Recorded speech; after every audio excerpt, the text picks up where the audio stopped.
ప్రజా సంగ్రామ యాత్రకు ప్రజల నుంచి వస్తున్న స్పందన చూసి సీఎం కేసీఆర్ కు నిద్ర పట్టడం లేదని బీజేపీ రాష్ట్ర అధ్యక్షుడు బండి సంజయ్ ఆరోపించారు.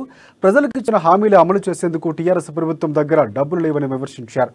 ప్రజాధనాన్ని లూటీ చేసి లక్షల కోట్లతో లిక్కర దందా చేశారంటూ ప్రశ్నించారు.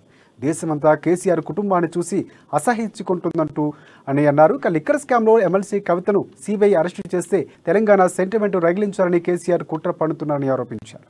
బీజేపీ అధికారంలోకి వస్తే ఖానాపూర్లోని పెండింగ్ ప్రాజెక్టులు, బ్రిడ్జులన్నీ పూర్తి చేస్తామని హామీ ఇచ్చారు. డిగ్రీ కాలేజ్, రెవెన్యూ డివిజన్లు ఏర్పాటు చేస్తామని అన్నారు.